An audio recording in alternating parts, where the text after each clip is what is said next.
we saw that those who have the Fabric administrator role in the Active Directory or Power Platform aspect, they are able to go and see all the properties and make any changes with respect to the admin portal settings. Whereas in case if a non-admin user, non-Fabric administrator user logs into the Fabric admin portal, this is the only aspect that the corresponding user would be able to see.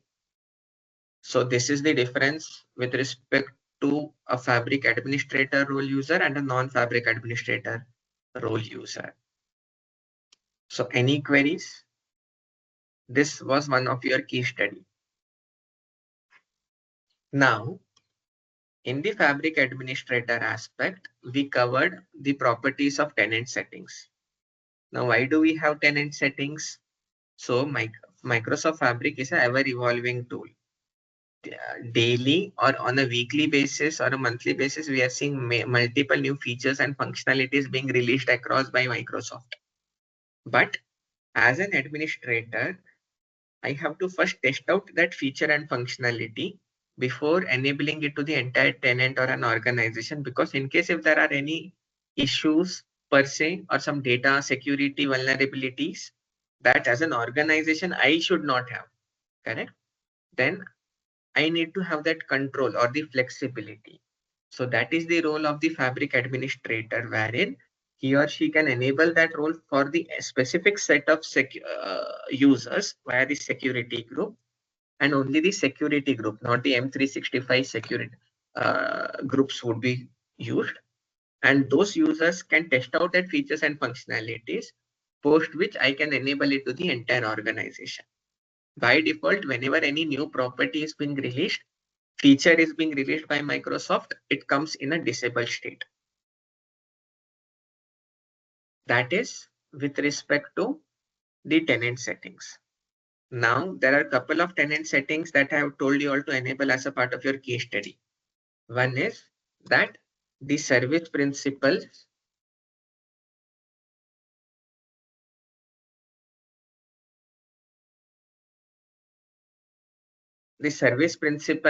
can use the REST API. It's a service principal can call Fabric public APIs.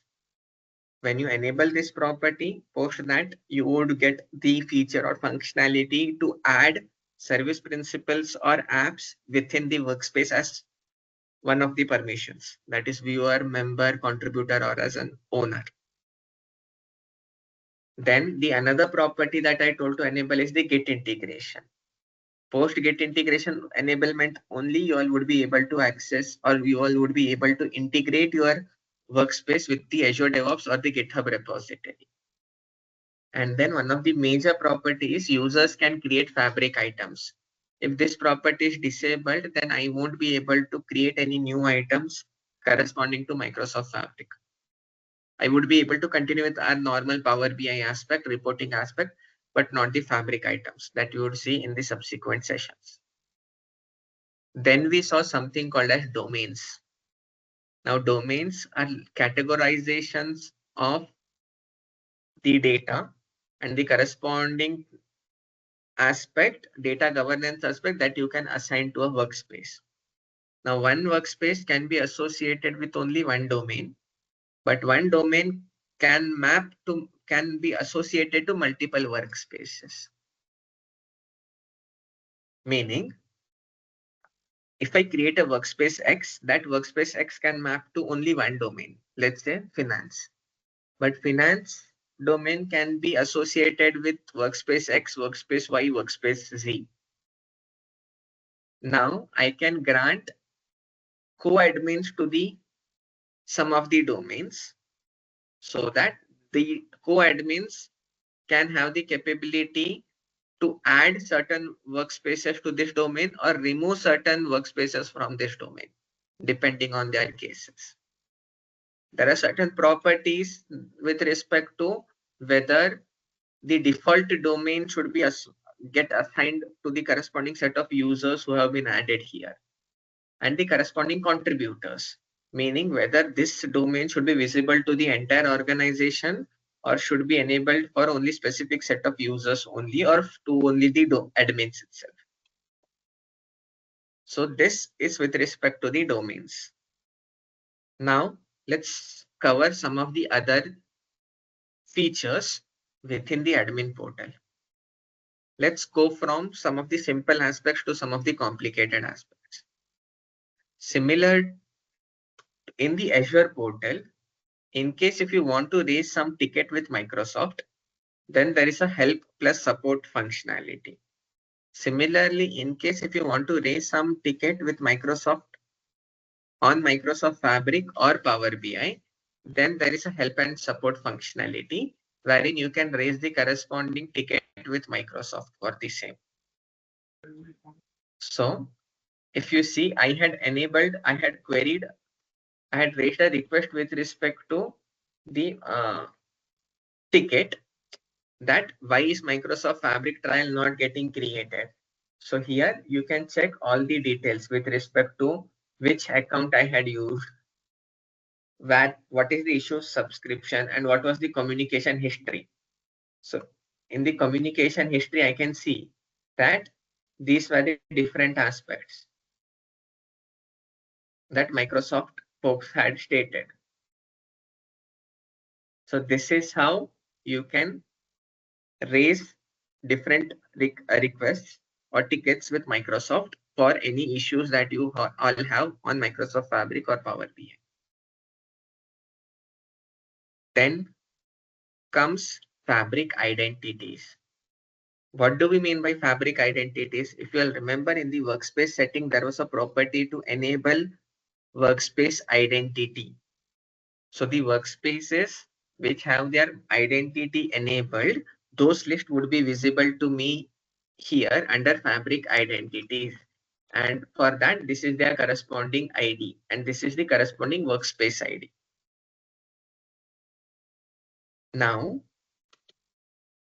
whenever you log into any workspace, check the URL here, app.powerbi.com/groups/id.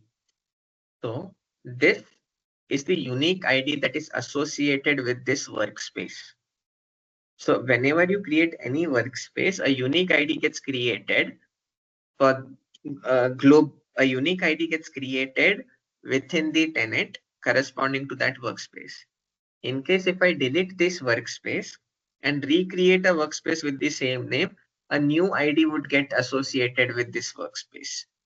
So workspace IDs are basically when you log into the corresponding workspace, you would get a URL, and groups / this aspect is the corresponding workspace ID that defines the uniqueness of the workspace or the identity of the workspace.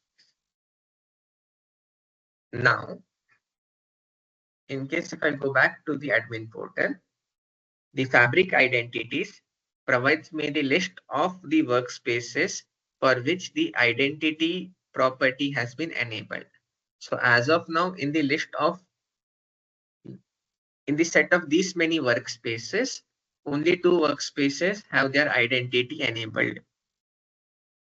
Now, in case if I enable for other workspace, automatically this would get popped up. So let me go ahead and enable it for my IS SQL Server workspace. Under workspace settings, under workspace identity, let me add an identity to this.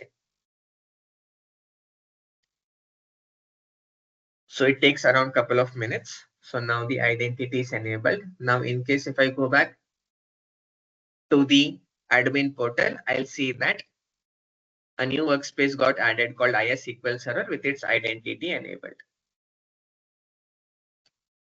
Yes, Ramesh.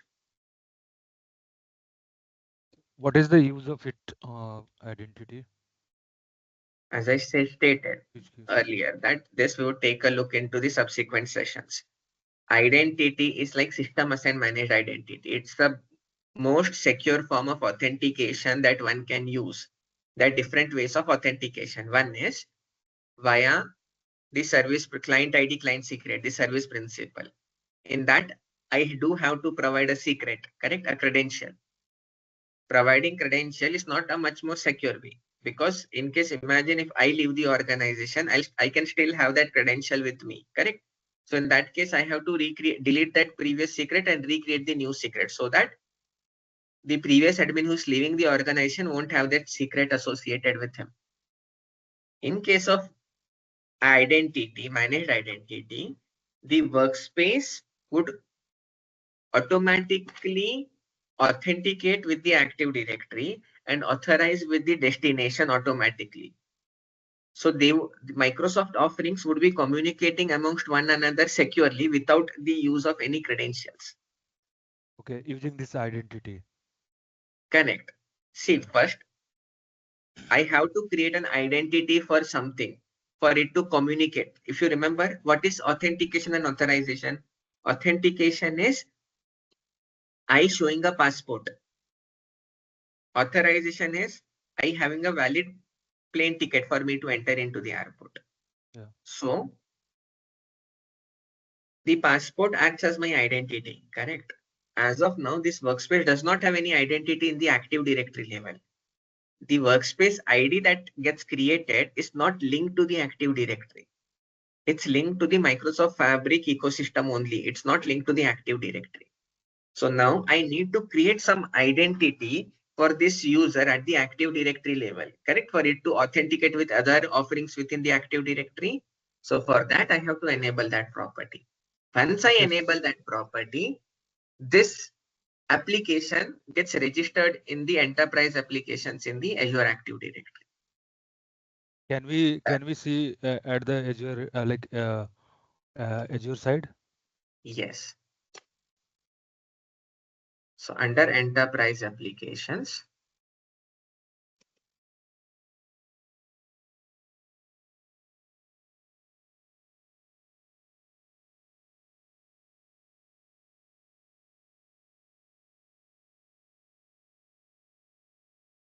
so what is the name? IaaS-SQL Server. Can you see IaaS-SQL Server? Parallel, I would suggest once I share the recordings in next couple of days, go across, because these concepts we had already seen during the workspace settings. So go and take revise those on those concepts. Okay. Can it be used for like when suppose we delete some workspaces, right? So can it be used to recover the No. workspace? No. So okay, so how can we can we can recover if any workspace got deleted? You By cannot mistake? recover. You have to raise a ticket with Microsoft. Okay. Yeah. Thanks. So now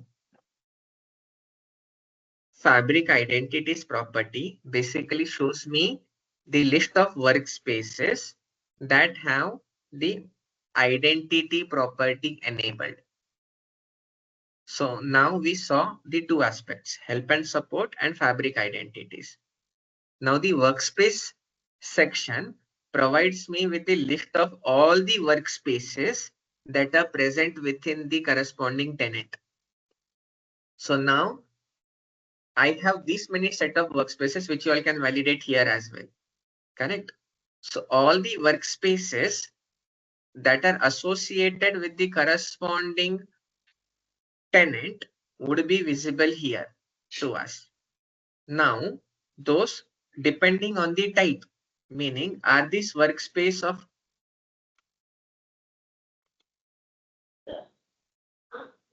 now in my workspaces, I saw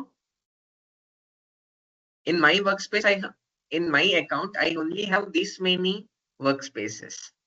But why am I able to see these many set of workspaces like personal workspace, Fabric Copilot SQL Server? Correct. There I'm not able to see because this workspace is created by some another account within the same tenant. So this list of workspaces or the workspaces section provides me the list of all the workspaces that have been created in the tenant by other set of users as well.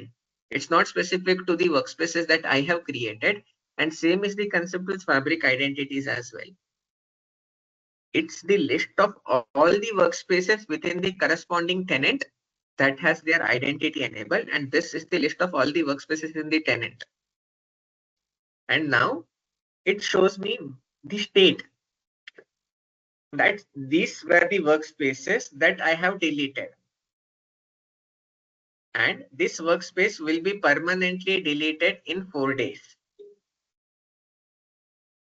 Now, imagine that if a workspace is deleted, there was a question, correct? That can it be recovered? Now, it depends on two aspects. It cannot be recovered by the user himself if he is not a Fabric administrator. So the first step is there is a default span of, I guess, 7 days. I'm not exactly sure on that number of days. So imagine that if I deleted the workspace, then in a span of 7 days, I have the trial, not the trial, I have the period in which I can recover it back. I meaning I have to reach out to the Fabric administrator, and under the workspace aspect, this is manual portal aspect, correct? There are some REST APIs and PowerShell automation code as well via which we can restore it. But via the via the portal aspect, the Fabric administrator has to go to the workspaces, then filter on the type of status as filter status on deleted or inactive, and then assuming it is within the period wherein I can restore it, I can restore that workspace back. But once after that trial period ends, then there is no way for the Fabric administrator to recover it back. Then the only way is to reach out to Microsoft, and in most of the cases, they also cannot recover it back. I hope, Ramesh, now the aspect becomes clear, because earlier I had not explained the concept with respect to workspaces. So for the normal user, it cannot be recovered back. But the recovery is not based on the Fabric identity. So don't here, think that. Go ahead. here restore shows restore. So when we click restore, it will be restored. So there is like no REST API required here, right? As I said, this is the portal way. There are some REST APIs as well, or an automated way as well, by which you can restore it. So either you can restore it from this UI way or from an automation way as well. Okay, both way we can recover. Correct. Clear? Yeah, clear. So restoration is possible in the trial in some time zone itself, meaning within 7 days, default period itself. Post that, it gets permanently deleted. Any And queries? one more question. Yeah. So if you go either capacity column, capacity in this above, so some workspaces shows, yes, in the same window. Correct, capacity. So capacity name. So some workspace shows capacity, right? And some not. Why? I come to that. Okay. Hold on to that. Correct. I have to explain every of these aspects. I'll come to that. First is with respect to the workspace name. And as I said, this contains list of all workspaces throughout the tenant. Now, unfortunately, not everyone adds a proper description while creating it. Correct. This is the corresponding description aspect. Now, state is basically active or inactive. Capacity name. If you all remember, there are multiple license mode while creating the workspace. Correct. If you have created a if you have created a workspace with a pro license, it is using the shared capacity itself. Correct. So these workspaces that you all are seeing here with no capacity name are basically pro workspaces that have been created. the workspaces that have been created with a Fabric capacity or a Fabric trial license show the corresponding capacity name. This would also show premium capacity in case if you have bought a premium capacity or a premium per user capacity. These workspaces are, there are two types of workspaces, correct? One is a created workspace and one is a personal workspace called My Workspace as well, correct? So that My Workspace shows with respect to, okay, let me take one step back. Can you see here? Personal workspace, personal workspace. These personal workspaces are with respect to the every user who has activated a trial or logged into app.powerbi.com for the first time would have his own personal workspace called My Workspace. Then there is a default admin monitoring workspace that gets created. That we'll take a look once we cover some of the other aspects. Then there are different workspaces that the user creates. Depending on the workspace type, meaning whether it's a pro workspace, trial workspace, etc., the corresponding capacity gets created in the name and the corresponding capacity SKU. Then here you can see these are the list of workspace names, Copilot, DF, etc., that are part of the corresponding personal workspaces. So IS SQL Server is the workspace that I have created. So it is the personal workspace for mine. Personal workspace Copilot. So these are the list of workspaces that the administrator, the one who has logged in, has created. Clear? So now we saw the workspaces. Then comes, I'll skip couple of things, correct? Because those are not needed as of now. Usage matrix.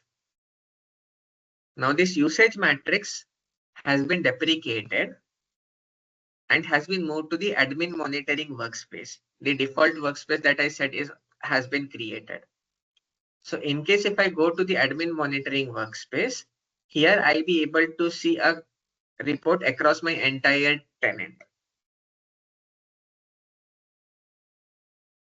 So this page is getting deprecated. Now the users, earlier via the user section, we could have seen what licenses, which Power BI license, etc., has been granted to the users, etc. But now that has been shifted to the Microsoft 365 Admin Center, wherein Microsoft has made Microsoft 365 Admin Center as the one-stop shop for all the licensing and other aspects. Then comes audit logs. Audit logs are basically when a user logs in, what audits happen, correct? So those are visible at the user level within the Microsoft 365 Admin Center. So this page was created way earlier, but eventually Microsoft created some common locations, common URLs to manage these aspects. So these have been now redirected to the Microsoft 365 Admin Center. So one question. So we can track logs in Microsoft 365, or also we can, I think, track in Azure, right? Portal. Correct, in the Azure Active Directory under the user sign-in logs and audits that we had seen. Okay, got it. But not everyone. You need to have access within this admin center. Yes. Since you all are the global administrator currently, you all would be able to access. But other users within your organization who are not global administrator won't be able to access the Microsoft 365 Admin Center. Okay, got it. Because audit logs are confidential, correct? I would be able to see the user's IP and other aspects, correct? Imagine if I get an IP of a user, there are multiple ways to backtrack and get the location details of that corresponding resource, correct? So Yeah. IB is a very confidential data of a user. So not everyone should have access to the audit logs. It should be a secure way. Yes. Okay. Then comes something called as capacity settings. Now, this provides me with a list of different capacities that are available within the corresponding tenant. So under capacity settings, if you'll remember, we had seen there are 4 types of capacities.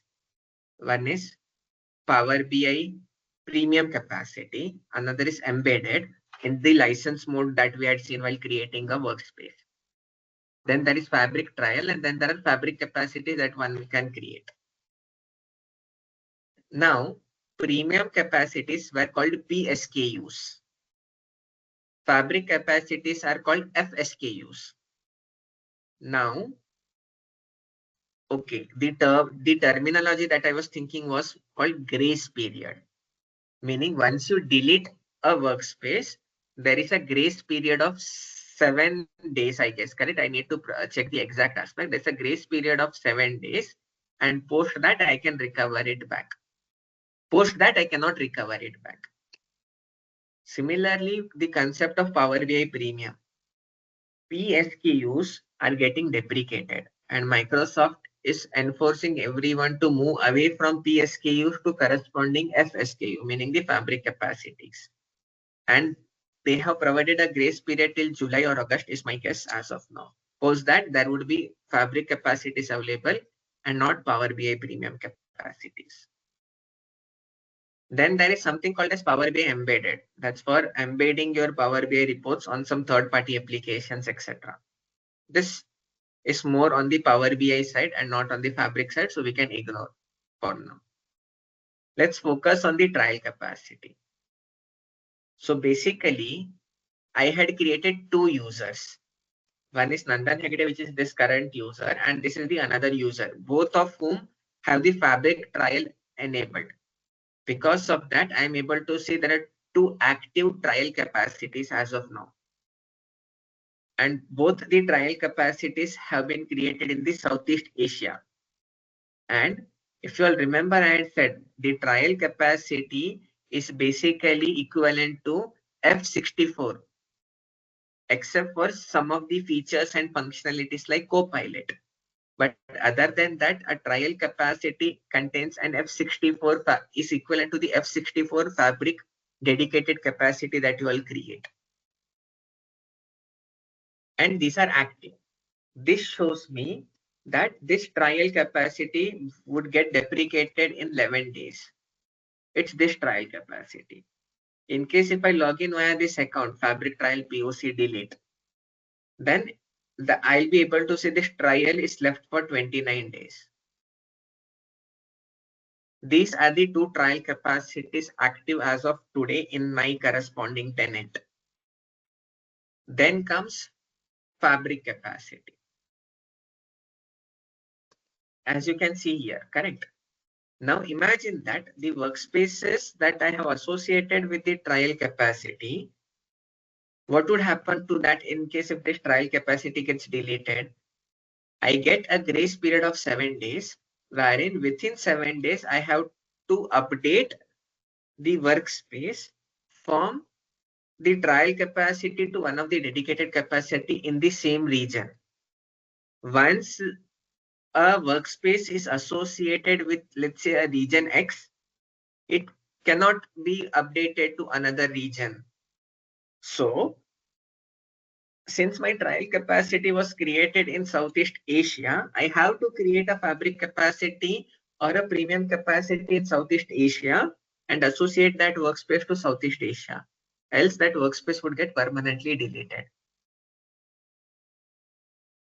And then coming to the fabric capacity section.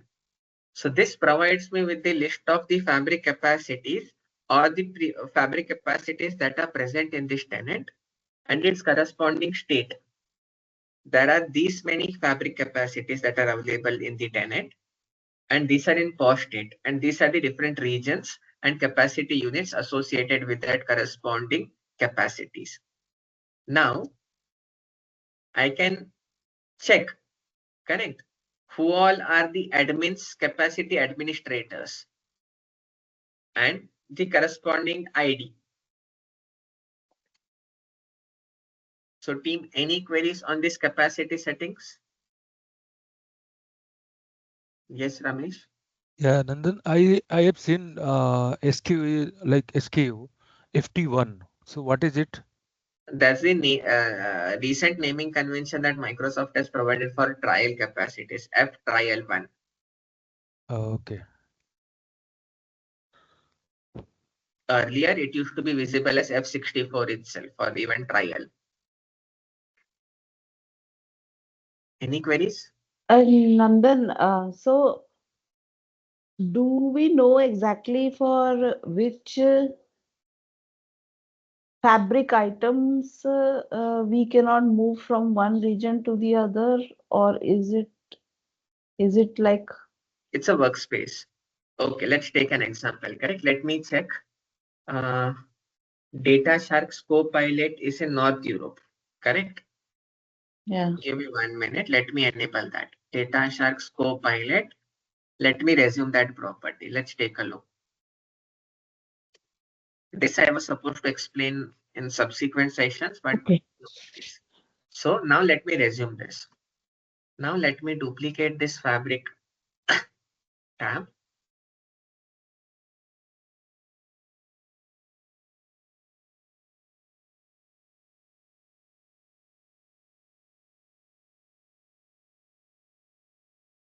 Now DataShark's Copilot is this work. I know that this workspace is associated with this DataShark's Copilot, correct? So under license info, I can see that DataShark's Copilot, correct? Now let me edit it and let me add it to the trial capacity, correct? To Southeast Asia. So the DataShark's Copilot is in North Europe. So now I'm trying to map it to Southeast Asia, correct? Okay. Do you want to move this in a different region, correct? Cannot be reassigned because it includes fabric items. This is not supported currently. So there are limitations with respect to cross movement region of the workspaces. So in order for me to ensure that post my fabric trial capacity gets deleted, I have to still retain my workspace. Then I have to create a dedicated capacity in Azure portal to the same region as the trial capacity and switch across those capacities. Switch across those capacities in the workspace. Yeah, yeah, Nandan. But what I was asking is that sometimes when I like earlier when we had only Power BI items, then we could switch regions. So Correct. uh, Correct. So there are limitations. You saw, correct? It did give me an option to change, correct? In case if there would not have been a cross region switch, correct? Then it would have initially failed itself, correct? yeah. Basically, what it states that there are some items within this workspace that do not support region switch, like Fabric warehouse, SQL databases, etc. Correct? Okay.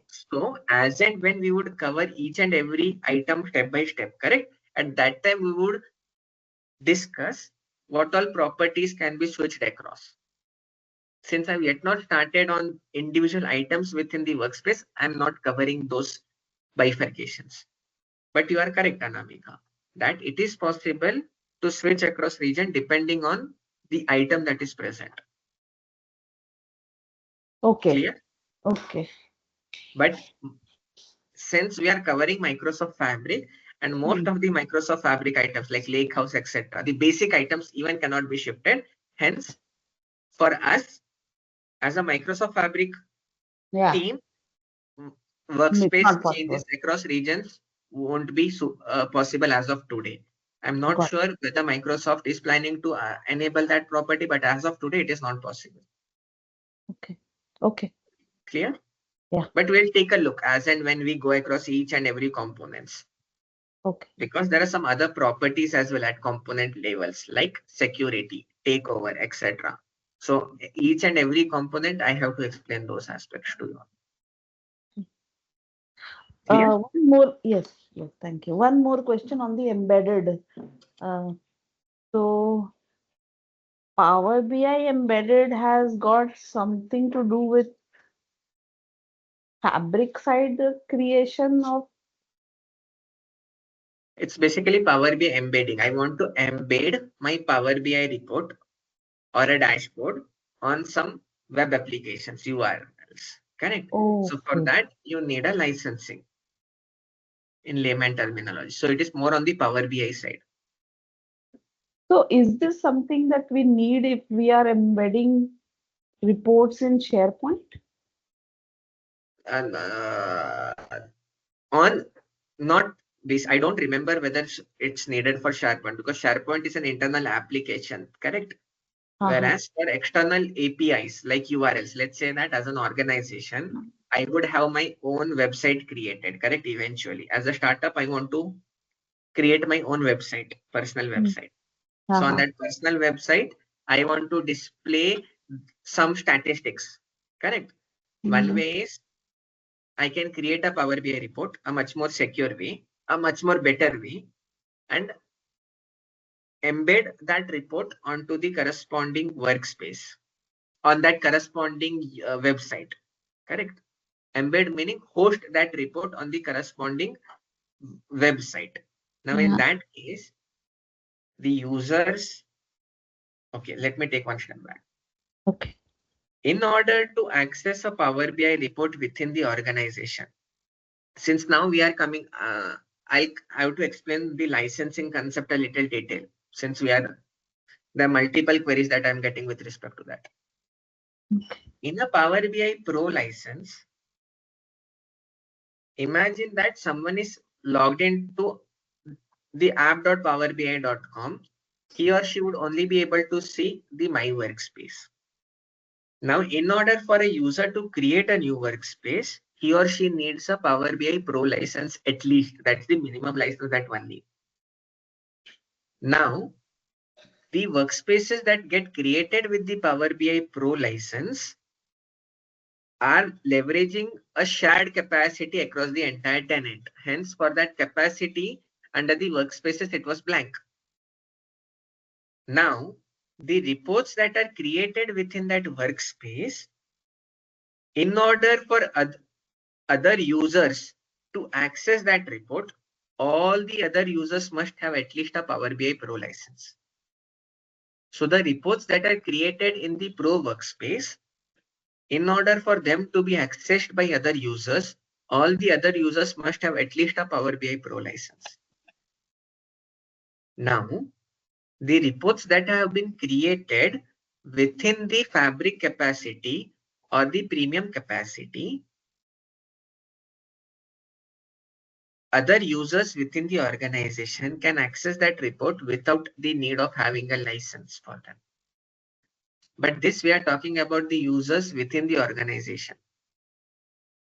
But imagine that if I want users outside my organization to access that report, one way is I add them as a guest user within my organization, meaning I have to add them within my Active Directory.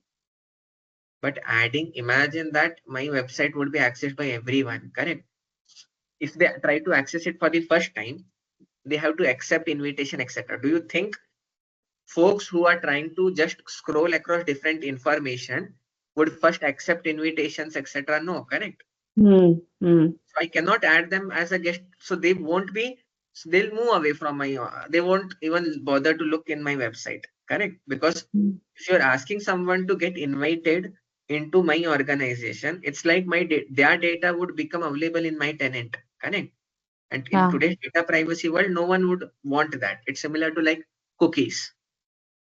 So in that case, I need a way for external users to access my report, correct? Without having the need. So in that aspect, in that aspect, there are multiple ways. Let me go to one of the report.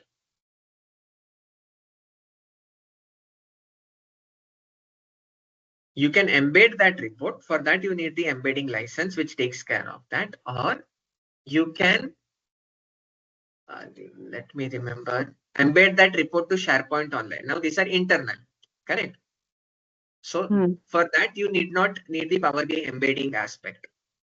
But if I want to publish to public and some secure aspects, for that, it is better to have an embedded version.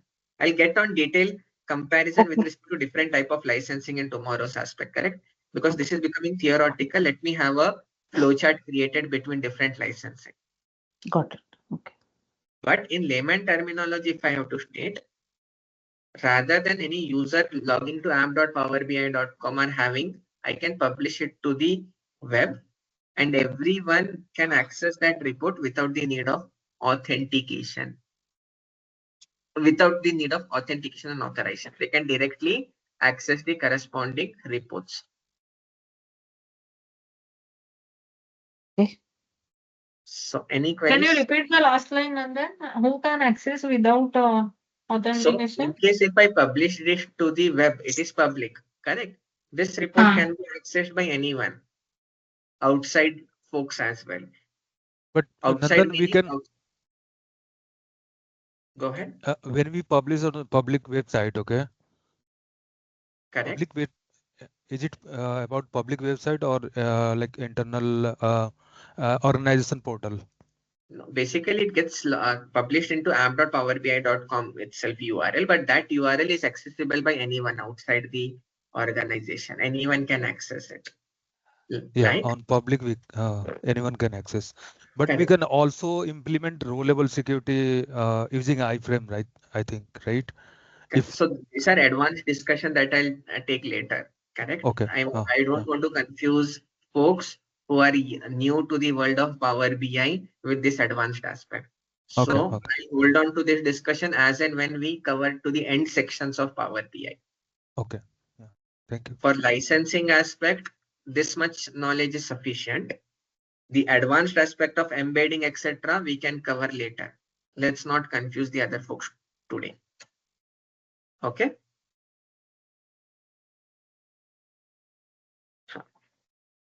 So sorry, I forgot at which what we were discussing. I guess in admin portal, correct? Let me get back. We were discussing on the capacity settings, correct? So are there any other queries on the capacity setting aspects?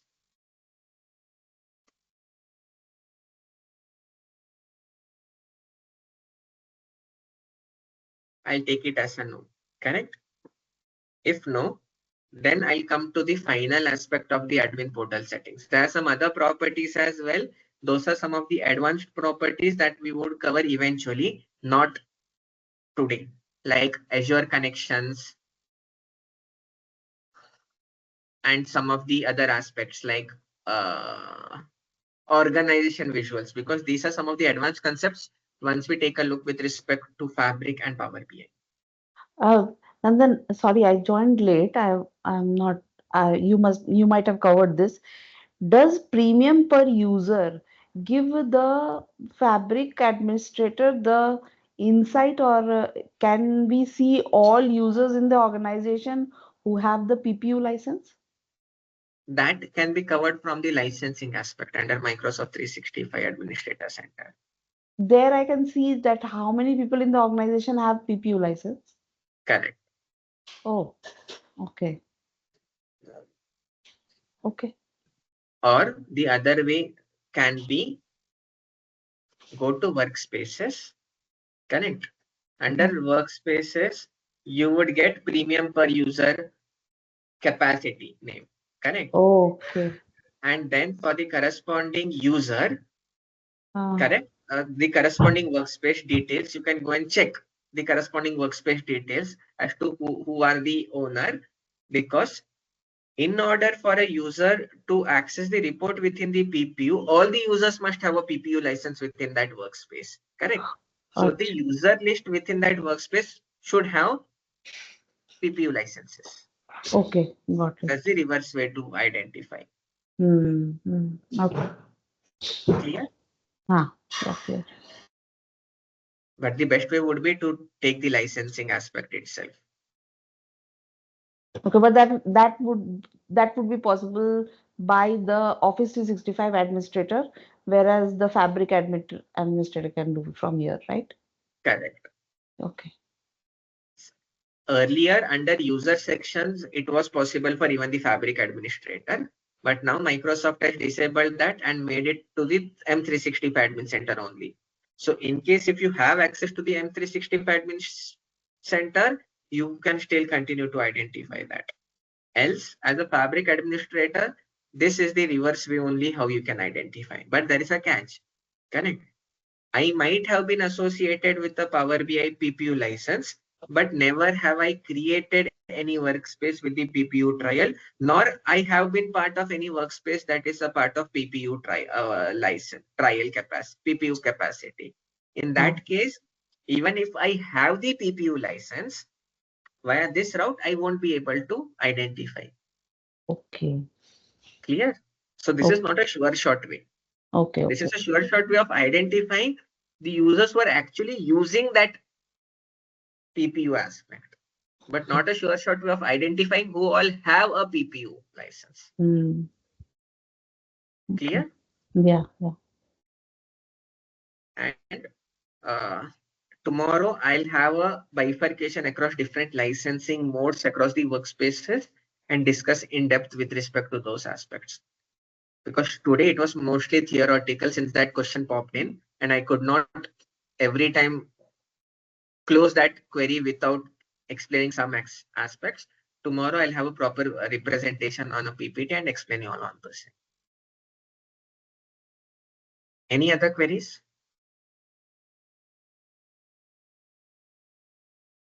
No.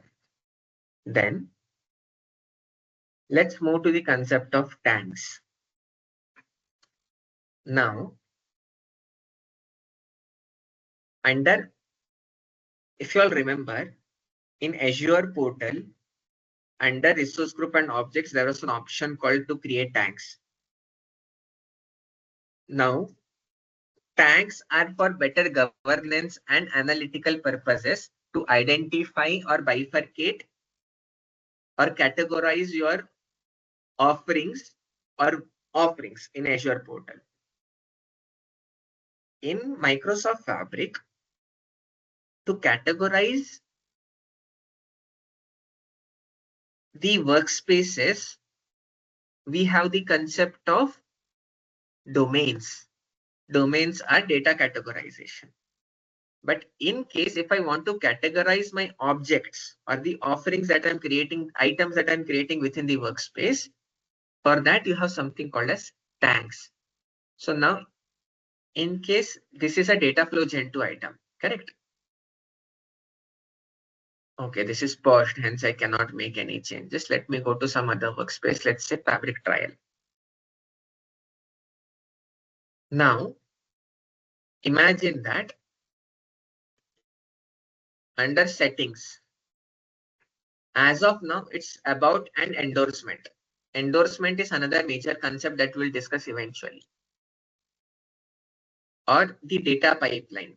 Under settings, I am having about endorsement and schedule. Now, there is something called as tags. Tags is for data discovery and curation, meaning for better governance, similar to how we have in Azure as well. So I can create different tags based on the customization or categorization that I want. So one item can be associated with maximum 10 tags. Now let's take a look into what this tag is. Now the tags can only be created by the Fabric administrator, but it can be associated by the corresponding workspace members as well once the tag becomes aspect. So now let me add a tag called demo tag 1. Second, this tag data pipeline. So this provides me that these are the two tags that are present in my tenant as of today. Now under details, I can see that there are no items that have been tagged to this tag or no items associated with these tags. So now let me go here. Now let me check workspace settings. Under workspace settings, I only have domain because workspace categorization is based on the domains, but item categorization is based on the tags. So now in case if I click on here and under settings, okay.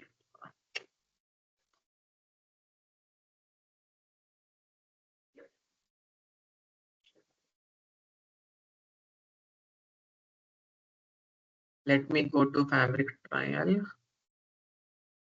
Now data flow Gen 2, correct? Let me click here and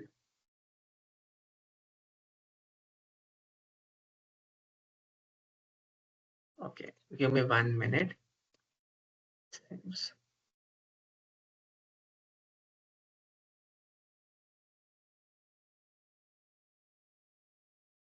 So under the settings option, you should see an option to add the tags.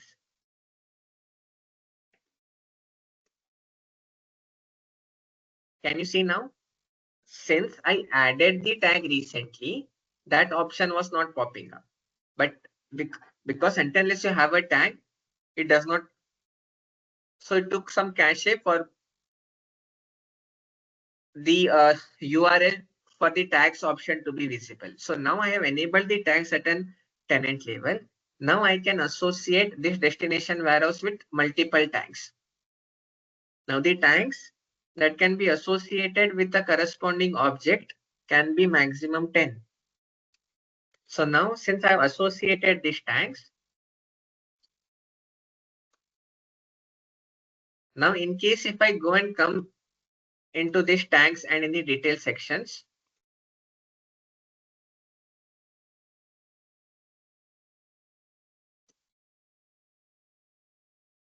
I'll see that one object is associated with this tag, that is the warehouse name that I have created. Similarly, you can associate tags to multiple objects, to all the items. Now you can go and see that in data flow 1 also, in the data pipelines also, I'll be able to see the tags, which was earlier not visible because I had not enabled it at the tenant level, meaning there were no tags available for me to add. Any queries on the concept of tags? So imagine that I want certain reports, some Power BI reports that I have created, correct? For some purposes, let's say I can create a tag called executives, correct? And I can add a tag for all those reports as executives. Then in case if I come to the tag, I can check which all reports belong to the executives from the portal. So this is a better aspect for governance as data governance and item governance within Microsoft Fabric and Power BI. So any queries? Yes, Nandan. So tag for adding tag features, we need to enable this feature from like portal side or Fabric? From admin portal. We Okay, went into admin portal, there only I added the corresponding tag, yeah. correct? I added new tags to be added. Correct? Yes, Now, in Power BI, there is something called as semantic models. When you publish a Power BI report, anyhow, we'll take a look into that. But when you publish a Power BI report, a semantic model is the logical data model that gets created in the backend along with the front end report layer. So when you publish any Power BI report, two objects get created within the workspace. One is the report Another is the semantic model. Ignore the dashboard. Correct. So in the semantic model, that's the brain of the report one can consider. Correct. Under the settings, you do have tags. Now I can add the respective tags. So tags is a way of categorizing the items within your Power BI or Fabric workspace. For Then- better, Sorry, reports also can have tags. sorry, Reports also can have tags. certain components do not have tags. Like based on what I remember is reports do not have tags. It's the semantic model. Let me confirm because I never use that functionality at report level. Let me check here whether tags are available at report level.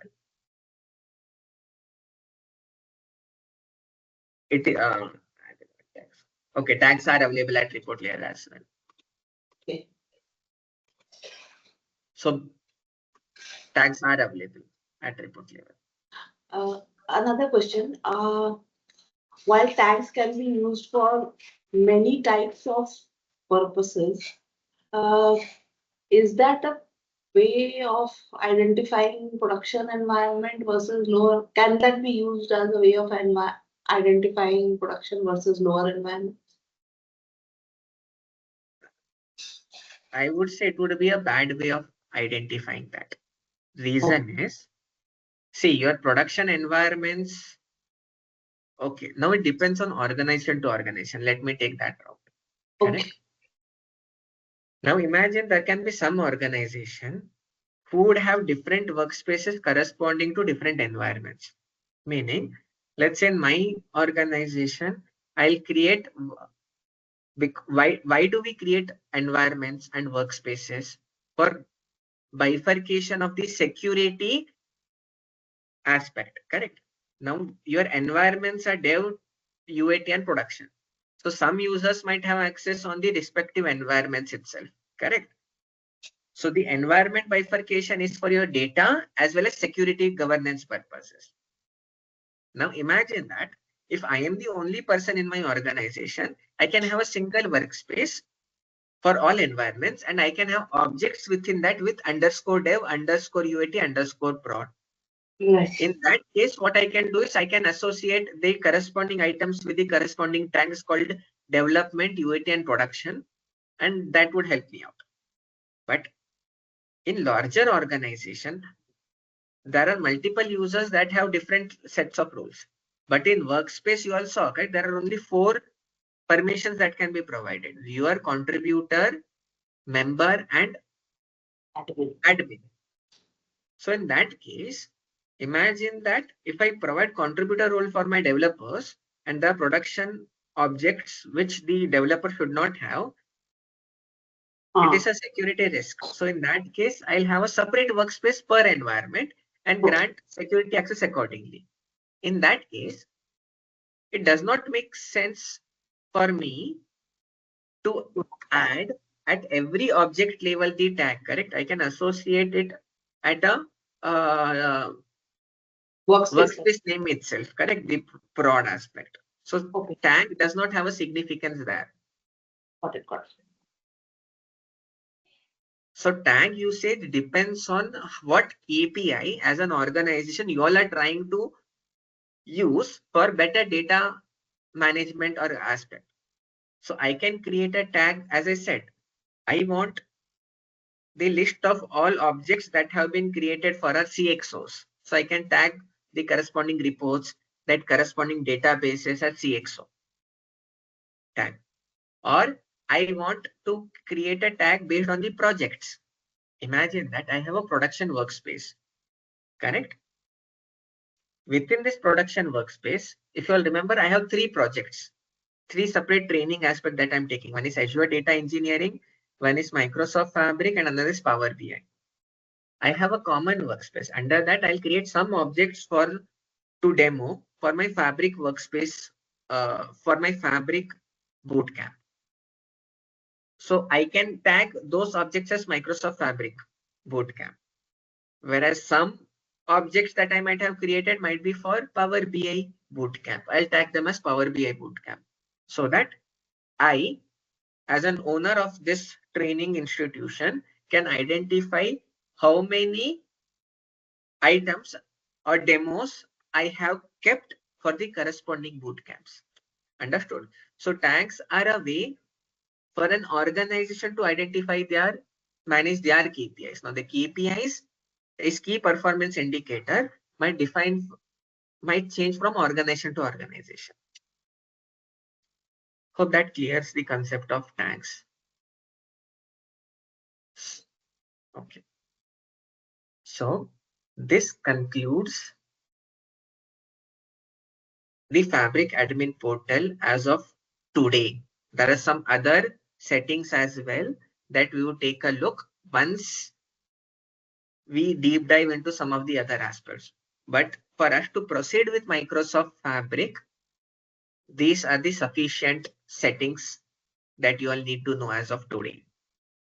Any queries before we move ahead?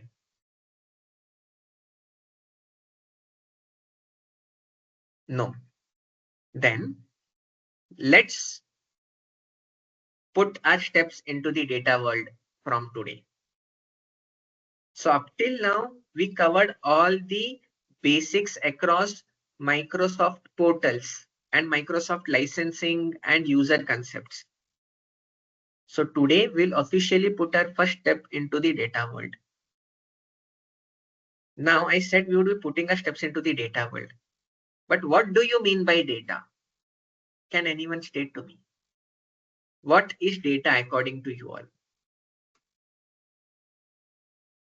Data Information. is, yeah, data is all about information and it can be anything.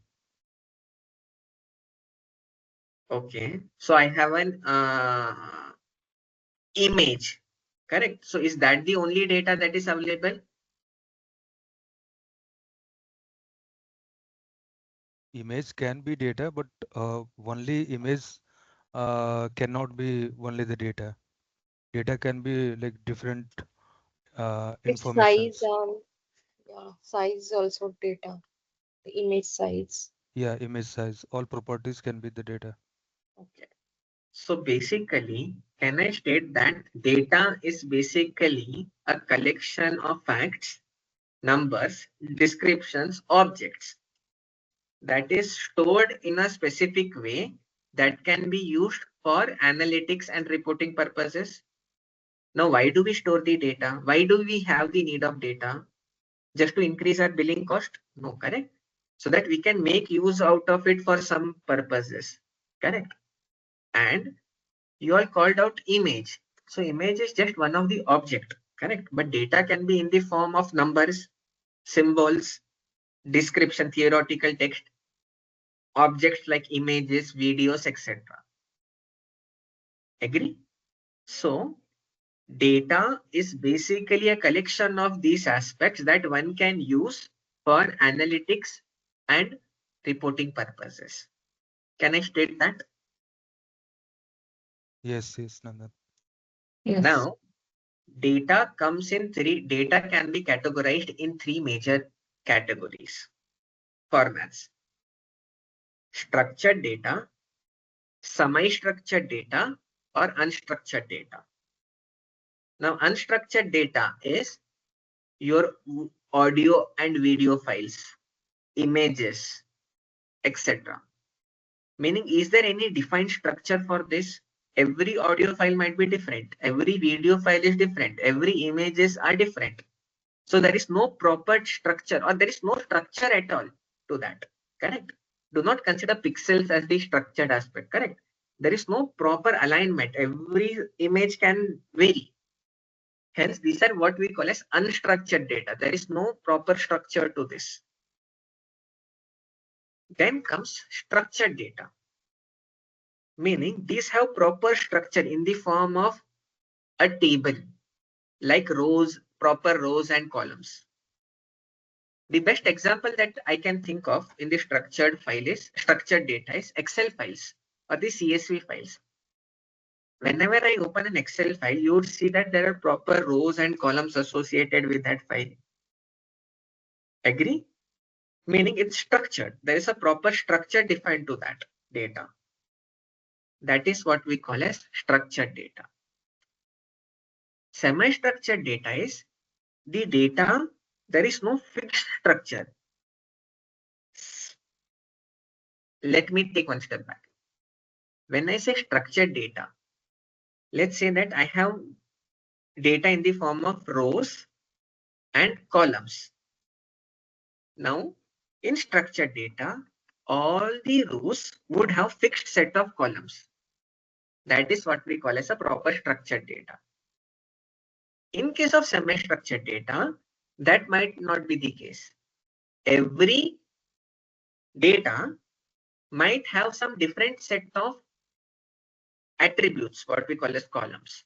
But it's not a fixed structure, but it's a semi-structure, meaning I am able to identify or I am able to check the data by just going through that.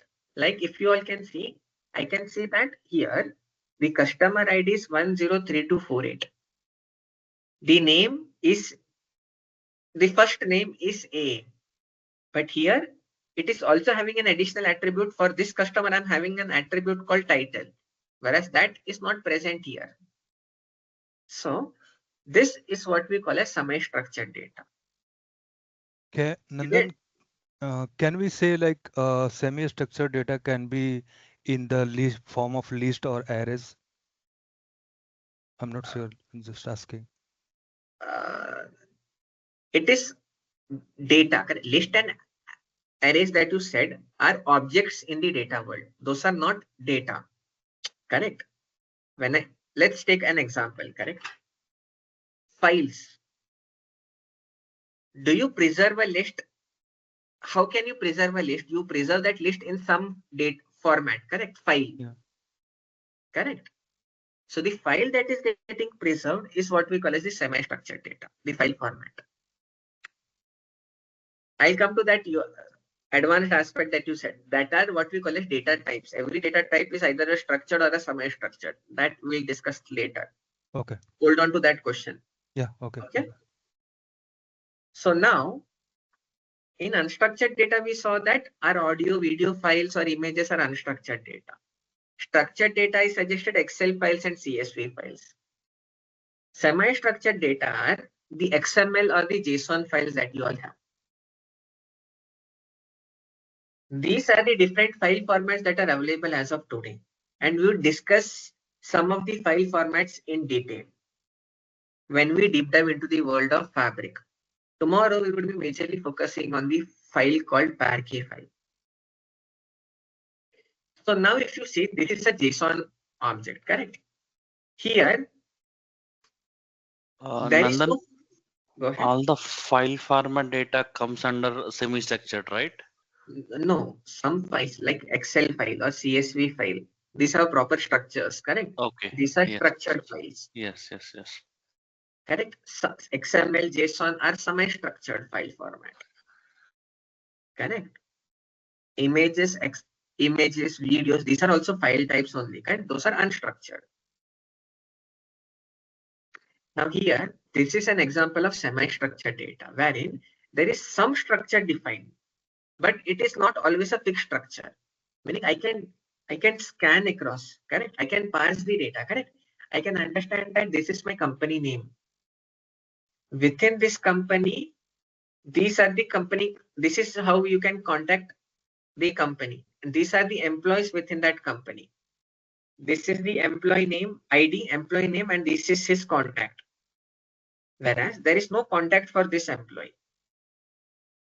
Or an XML format, wherein I can see that the customer name, his last name, and I can contact him via his home number or via email address.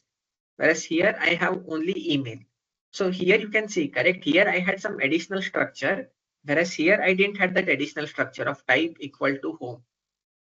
So semi-structured data do not have a fixed structure. The structure can change depending on value to value, but I can still parse the data based on based on normal aspect. This is what we call as semi-structured data. So any queries on the data types? the data categorization? No, Nandan. So